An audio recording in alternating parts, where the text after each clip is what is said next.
Welcome to the Sunday League Show. I'm your humble host and expat, Nico Potocznik, joined by my assistant, co-host, and dad, Billy Potocznik. This is a show where we talk all things football. So let's kick it off. Hello everybody, welcome back to the Sunday League Show. He's back, we're back, just at the Emirates and down to Greece. Ooh, that's right. And now, we're back. Here's your 5 spiciest fixtures of the weekend. Of this weekend, after the international break, some great international games. We're not going to get into that because they're said and done. We're going to get into the biggest fixtures of this week. Repping St. Pauli. Bam. He's repping Arsenal. And Nice. Let's get into it. All right. So, you went to London, made a little pit stop there, and you got to see the Emirates. That's a dream. You brought me back a cool jersey, got yourself one. I stole your hat for today. Yeah. What was that like? Oh, it was awesome. It was great. So I had it all planned out, because I had to fly to Greece to lead a yoga retreat, which is what I do. And so I had it planned out. We had to go through London. So I flew into Heathrow, got in there early in the morning. The flight took off from Gatwick, and that was later in the afternoon, early evening. So I had a whole day to kill. So I set it all up so I could see the Emirates for the first time. I've never been to a game there, never been to North London before. Last time I was in London was when I was 16 or 17 years old. I loved it, but it was a long time ago. And so I took the Piccadilly line straight from Heathrow to the Arsenal stop, got off at the Arsenal stop. And you think you're the only one doing this. And what you realize is people are getting off the Arsenal stop. They're all taking pictures of the underground sign that says Arsenal on it. People are walking around, looking around, just like me, like never been there before. And, they're just diehard Arsenal fans from all over the world. I mean, people from all over the world, and they just kind of wander around taking pictures. Hey, take the picture. And it was amazing by all the statues and the Emirates, and seeing the Emirates, it was surreal. All the incredible artwork and the murals and the history and the colors. And I mean, it is top notch, man. I mean, you talk about a club that just, the soul is just emanating through. And, a lot of that has to do with Arteta's, what Arteta's doing now. I mean, the soul of the club is almost, it seems like to a place that it's never been before. The shop was cool. I mean, the shop was like a dream. It's like you died and went to heaven. I mean, just Arsenal stuff everywhere. All the logos they've ever had and all the gear. It was awesome. And the people, everybody was just cool. The vibe was great. I got to have lunch at the Jamaican restaurant called Just Jerk Jamaican, and met a lifelong gooner named Luke, and you can see some of the pictures here. And lunch with my new friend that I keep in touch with to this, today still. And the food was terrific. I guys standing in line, I say, "Hey man, you look like you've been here a lot." I said, "What do you get?" And he goes, "Curry goat." And so I was like, "All right, curry goat." And I was thinking, well, maybe get the Jamaican jerk. Talked to the owner. I said, "What do I get?" Curry goat. It was unbelievable. It was so good. And so we had lunch together, and what an incredible experience. That just sealed it all off. Got back on the train, down to Gatwick, took off from Gatwick and he watched Arsenal win the following day. That's right. And the following day, we watched Arsenal beat Man City deservedly so. England's red and white. London's definitely red. We know that. Yeah. So anyway, it was awesome. So I felt really lucky to be able to do that. All right, so should we get into it? Our spicy, just like that Jamaican jerk chicken, spicy fixtures. Is that it? That we're gonna do? Yeah. All right, cool. Go ahead and start. Who are your team? Talk about the games you have. We did this blind, guys. We didn't review this together. So what games do you have for this weekend? The game I have for the Premier League, Chelsea Arsenal, of course. I didn't go by leagues. I just picked the 5 spiciest fixtures. I have Barcelona Bilbao. Ooh, okay. Nice Marseille, of course. All right, I got that one too. Man City Brighton, and AC Milan Juve. AC Milan Juve. I got AC Milan Juve. I did not put Man City Brighton. That one kind of, okay. All right. Okay, let's get into Arsenal Chelsea first. Okay. Right off the bat. Mm-hmm. Arsenal coming off an unbeaten run, really, except when they lost to Lens in the Champions League. Chelsea coming off 3 straight wins. But to be honest, people are saying, oh, Chelsea's back. They've won 3 straight in a row. Guys, let's look at the teams they beat. They beat Luton Town, Burnley, and then I forgot who else they beat, but the point is, they're not beating the best teams. Like every club in the Premier League right now is supposed to beat Luton Town or Burnley. That's not a huge thing. Arsenal, unbeaten. Arsenal 2nd, Chelsea 11th. I mean, the stats speak for themselves. Yeah, so what do you have? Arsenal scored 20 and conceded 8 so far, where Chelsea conceded 5, scored 12. And first, I just want to get into Chelsea's next 7 games. And I seriously don't know if they can get a single point. Wow. Arsenal strong words. At Stamford Sorry, Bridge. Chelsea. Brentford at Stamford Bridge. Tottenham away. Man City at home. Newcastle away. Brighton at home. And Manchester United away. I mean, wow. I don't know if they are going to get a single point. Well, who knows? What I find really fascinating is this rivalry. These two teams have played 207 times total. Arsenal's won 66. Arsenal's won 82 times. Chelsea's won 66, and they've drawn 59 times. And it's just, there's a lot of history here. If you ask Chelsea who their biggest rivalry is, they'll probably say Arsenal. If you ask Arsenal fans, they'll probably say Tottenham or Chelsea. Because, it's a London derby. For me personally, there's not a team, as an Arsenal fan, that I dislike more than Chelsea. So you can put Tottenham in there. There's no team I want to beat more than I want to beat Chelsea. So that's just the way it is. I got Arsenal down for a 2-0 win away from home. Okay. All right. What did I put down here? I got Arsenal winning 3-1 away from home. So, all right. So next, the next game I have is right here at home. We're not going to be here for it, but it's Nice versus Marseille, and that's I thought these teams had played a lot more, being that they're both kind of south of France, Provence, south of France for Nice, Provence for Marseille. They're 3.5 hours away from each other by train. They've met, I guess, maybe it looks like 38 times. Nice has won 12 times, Marseille has won 22 times, and they've drawn 4 times. We have the second place team against the 6th place team. Marseille is in that 6th spot. Well, how do you see this game going? Well, I've actually seen this game played once. Around this time last year, Nice got battered. And it was a sleeper of a game, really. Nice didn't because even show the up. Ultras were banned. The Ultras weren't there. Misbehaving. But let me tell you, this match is the atmosphere is gonna be there. If the Ultras are there and the fans are, all the fans are there. Which most of the time they are. Yeah. Let's not get confused here. Nice 2nd and Marseille 5th. Nice 6th. No, they're 5th. And Nice haven't won a trophy in 27 years. 1997 was the last time they won a trophy. So they will need to win these big games if they want to keep this form in the Liga. Yeah, I agree. And I want to see Nice win this game. They did. Did they win in Marseille? They did win in Marseille. Yeah, they did. 3-1, I think. Yeah, something like that. I see this game being a tie, 2-2. I hope I'm being kind of cautiously optimistic. I see 2-2 tie, a draw, but I really want to see Nice win. Yeah, this usually is a low-scoring match. It averages 1 goal per derby, and my prediction is 1-1. 1-1. The thing is, don't get me wrong. We live in Nice, so we're Nice fans. I like Marseille. Yeah, I have no problem with Marseille. I like Marseille. I like that club. I like, what they stand for. And I, as a city, I have not visited yet. That bums me out. And I think when you're from somewhere else, you're allowed to like both clubs. I think if you're in Marseille, you probably don't like Nice at all. You don't think about them. And if you're in Nice, you probably do not like Marseille at all. But Marseille does have a bigger rival, and that's PSG. But the closer one, only 125 miles away, is Nice. Oh, how many kilometers is that? Man. Metric system. Gotta learn it. What are you gonna do? I'm in France. We're still learning it. Man. He definitely knows French now. You should hear this guy speaking French. Oh my God. French public schools. Bam.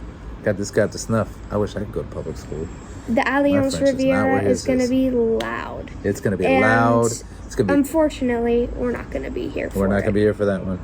All right, who do you have? What's another game you have on your list? I have AC Milan versus Juve. Okay, I got the same thing. Longest running rivalry in Italy. First versus third. They've met how many times? 297 times. Mm-hmm. How many times? Juve taking 109 and AC taking 98. Yeah. Yeah, Juve the most winningest club in Italy. AC Milan has done better internationally. I got, for this one, I have AC Milan winning 3-2. What about you? Yeah, I mean, both teams are doing relatively well. Juve, of course, controversy every single day. There's something new. Yeah, now they got somebody that's indicted on betting or being accused of betting. Like a 19, 20-year-old, one of their stars, Nicola Fagioli. It's always something Juventus, isn't it? Is the current leaders of the Serie A table, AC Milan, will win 3-1. Comfortable. Pulisic masterclass incoming. Hope so. I hope those Americans do well. Musah and Pulisic representing. All right. For the fourth game on the list, this is going to surprise you. Which one? I've got Olympiakos versus Panathinaikos. Ooh, that's the Greek rivalry. You know what this is called? What? The derby of eternal enemies. Ooh. And now that I was just in Greece, I was in Kefalonia. You ride with the locals. I always ask them, so who's your team? And it's pretty split. Like it would seem like it was either Olympiakos or it's Panathinaikos. Now remember, AEK Athens is on the rise now too, and they won the league last year, so they're definitely aware of AEK Athens. Pretty cool club too. We'll probably do an expose on them, highlight that club. But they're either Olympiakos fans or Panathinaikos fans. And Panathinaikos is right there in the city. That's their name, comes from Panathinaikos, inside Athens. Olympiakos is kind of out in the suburbs. Olympiakos definitely has the edge with 27 wins. No, 27 wins. Panathinaikos 16 wins. They have 14 draws between them. They've played 67 times. Now, isn't that interesting? I thought they would have played more too. Yeah, I think. But maybe I mean, eternal rivals, not very eternal. So yeah, far. well, I mean, it's only played 67 times. Olympiakos has the edge. This week I have. I didn't put a score down for that.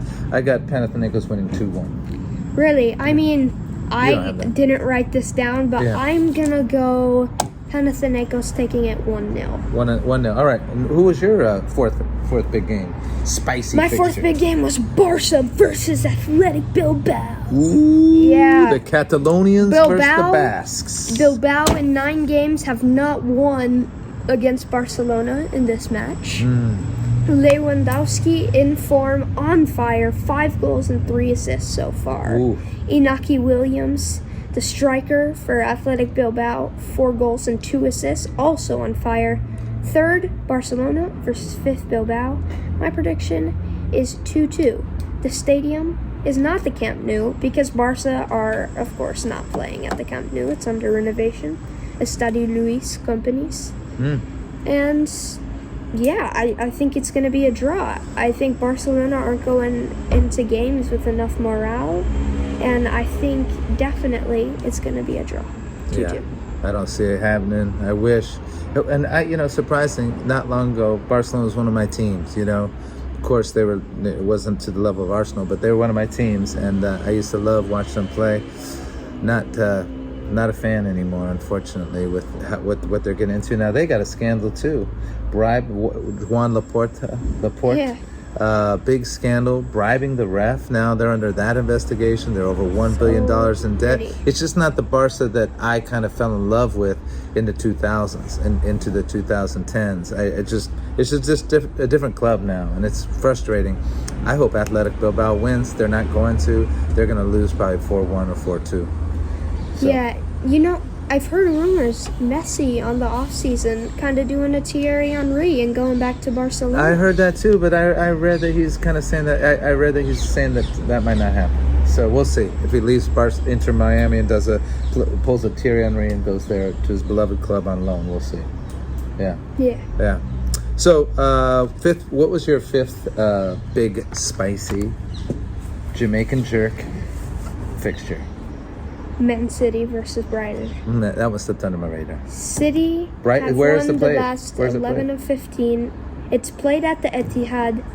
I think, honestly, City is going to take this 3-2. They've lost their last 2. Brighton have also not won in their last two. But City has to get back on track. It's going to be a 3-2 win. Okay. I think City's going to win 3-1. They're going to be mad. Don't mess with Pep and those City players when they're mad, you know? Yeah. Honestly, I know I have this as a close match, but City are mad. They've lost their last two. I can see this being a blowout. I can see it being a blowout, but here's the thing. Brighton's good. No, they are. Brighton is good, and I just don't know if Brighton can be blown out. No. Well, probably shouldn't say that. Brighton, sorry if I cursed you. And I hope Brighton does win, or does draw them. For the sake of Arsenal, please. Get a draw out of this, rather. But I don't see it happen. I think Man City's going to win.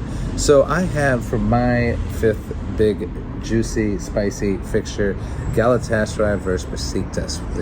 We're going into Turkey for one of the oldest rivalries in Turkey. These two clubs, Beşiktas and Galatasaray. Beşiktas has won 65 trophies. Galatasaray has won 83 trophies. Both these clubs are in Istanbul. I have not been to Istanbul yet either. Beşiktas won 111 times head-to-head. Galatasaray has won 127 times head-to-head, and they have 114 draws. These clubs have played 352 times. That's a huge rivalry. That's a huge rivalry, and that is a lot of playing against one another. I think Beşiktas is going to win this game 1-0. That's what I got. It's a big rivalry, and I tried to find a name for this. Couldn't really find a name for it. There's really no name that I could find for this rivalry, but it's a huge one, and Turkish fans go nuts for this game. The other big club, of course, is Fenerbahce, and they think they're the most second popular club after Galatasaray. Yeah, Turkey. I mean, Beşiktas is good. I don't know where it's being played. Do you know? It is in Beşiktas. Okay, Yeah, so. It's in Beşiktas. They have good fans, but Galatasaray with Zaha, Icardi, Sacha Boey, I think they have too much quality. I think Galatasaray taking this 3-0. Woo! Now that is an educated prediction right there. Educated. Yeah, much better than That's mine. all I can say. But I think Beşikta's going to win. We'll see. Maybe we'll put a little wager on it there, young man. Maybe. All right, so before we wrap it up, Neeks, not like always, but like I like to do, I got some surprise questions for you. Ooh, Are you ready? On the spot. Okay, first, you ready? I'm going to start with an easy one. I'm going to start with a little fluffy one, get you going. All right. If Man United loses to Sheffield United this weekend, is Man United in crisis mode? I think Eric Ten Excuses Hog needs to go out. Wait. Whoa. What'd you just say? Eric Ten Excuses Hog. Oh! I don't know if I heard that one. Anybody else say that? Yeah, I got it from Instagram. Oh, where did you get that? Damn. From that, I thought that was your material. It's still good. But, yes. Who'd you get that from? I don't know. Just a random guy in a comment section. Just going through the scrolls. Just scrolling through. That is a good one. All right. Yeah, I think if Manchester United lose to Sheffield, who have still yet to win a game. Yeah. It's crisis mode? Eric Ten Hag needs to go. It's crisis mode. And here's what I saw, an interesting stat. Eric Ten Hag signed all the players he wanted. Yeah. He wanted Højlund, he got Højlund. He wanted Mount, he got Mount. He wanted Onana, he got Onana. What is your excuse, Ten Hag? I don't know. He does have a lot of excuses. After that Arsenal loss, he had excuses then, too. He doesn't have an excuse. And that... Not quite the leader I thought he was going to be. No. No. Okay, well, that's a good one. Okay, now you ready for something a little bit tougher? Should I say no? Yeah, you should say yes. Okay, what do you think about, and we touched on this a second ago, what do you think about the Barca being under investigation for bribing the refs? Honestly, I don't think it's that much of a surprise. Like, it's the Juventus thing, too. Like, these things just keep coming to both those clubs. Yeah. And it's not the Barca I would love to see. Yeah. It's not the Barca with Messi, the tiki-taka Iniesta way, which I got the privilege to see as a football fan. And I just think, what are we to expect now of Barcelona? In the next 50 years, 25 years even, pushing it, are they going to be a club? Like, they're bankrupt. No. And doesn't seem to matter, though, does it? no many amount of players sold can pay the billions of dollars in debt they're in. All right, last question.